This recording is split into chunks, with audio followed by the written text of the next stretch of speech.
Hi there dreamers, welcome back to my channel. If you're new here, welcome. My name is Royce. I'm a painter, sculptor, and a collector. Today's episode is going to be all about my storybook collection series. Let's get started.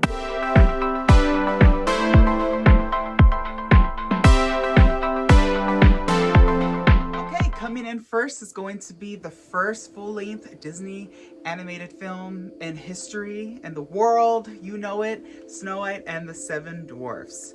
I was so impressed when I got this copy. I've actually had the privilege of seeing the original in person at the archives. So when I received this, I was truly in awe of its authenticity to the original. Look at the beautiful font cover, Snow White and the Seven Dwarfs, and its beautiful medieval Gothic font. And look at the Seven Dwarfs, look at their detail. You can also see the beautiful ornate gilded spine that just gilds the lily on this beautiful storybook. The original book I actually got to study very closely, and it's made of wood. So when you open this book, you will actually see the exact same prints that were used in the opening of the movie. You will see once upon a time, there lived a lovely little princess named Snow White, and it goes on and on. And then of course the whole story isn't in here. It turns into a beautiful notebook. I actually never thought that they would release books that were this detailed. I do believe these are still for sale. Don't quote me. I will link it below if I can find them. And they're just so cool. All right, up next we have Cinderella. This book I really like because of its texture. It's this beautiful, almost leather matte feel. And look at this cover, how beautiful it is. Cinderella, you see her blue birds, and I love the lock that it has. Look at the ornate detail. They did not skimp on details on these journals. And then, of course, you'll see the shoe on its beautiful pillow with Jack and Gus staring at the key. Look at this beautiful illustration. Wow.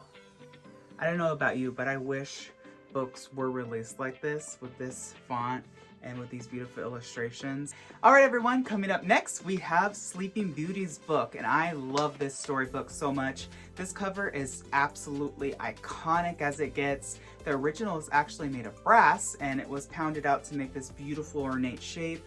I love the bordered jewels encrusted design. It's just such a beautiful book, and I am obsessed with the interior of this book. Look.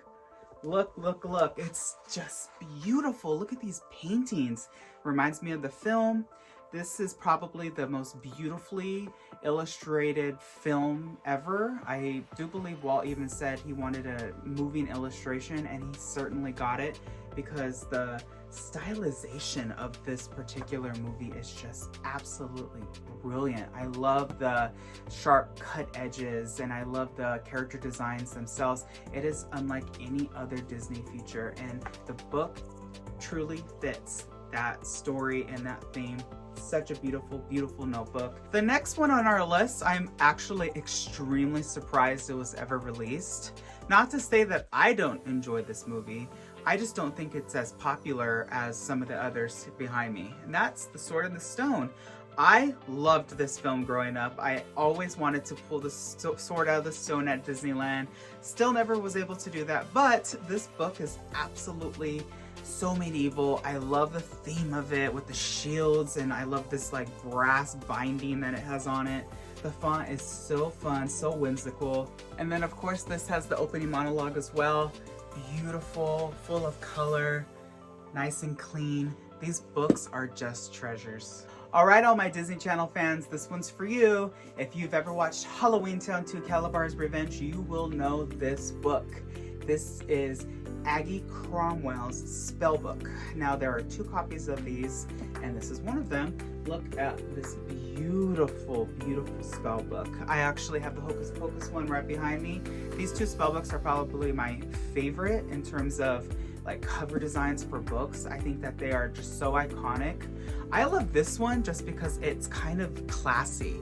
It has an elegance to it. I mean, the tree, look at this, all the details.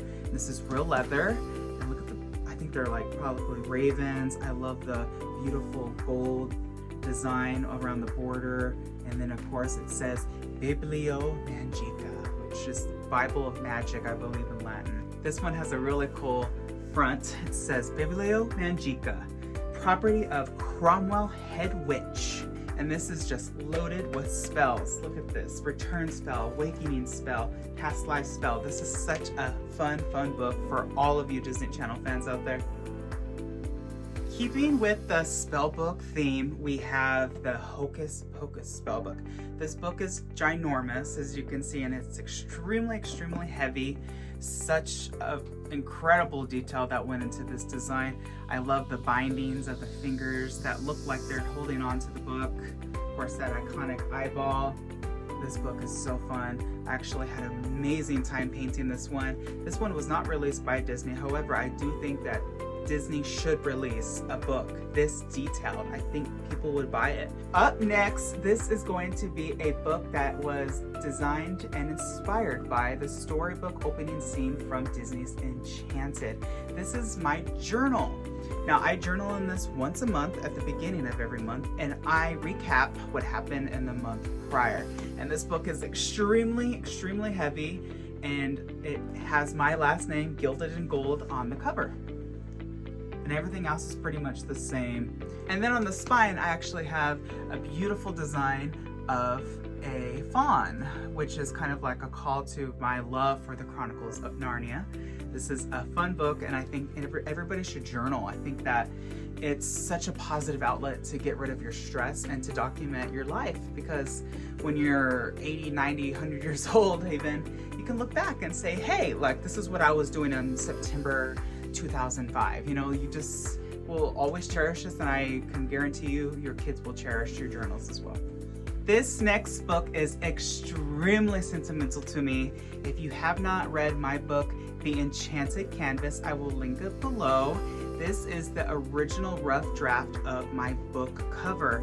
Now, this goes as far back to the point where I didn't even know my book title yet, so that is why you will see sapphire on the cover. Now, the sapphire is very much relevant because in my book, they are after this missing sapphire. So I wanted to include it in the book cover. However, my publisher and even like Barnes & Noble refused to print something like this because the cover is so ornate and so detailed. I think I would have to have been like J.K. Rowling for them to be willing to take this on, because the book would have been more expensive and I wanted it to stay under $20. So this is the cover. I completely hand sculpted the entire thing onto this cover. These are kind of like gold unicorns, and I really wanted it to look magical.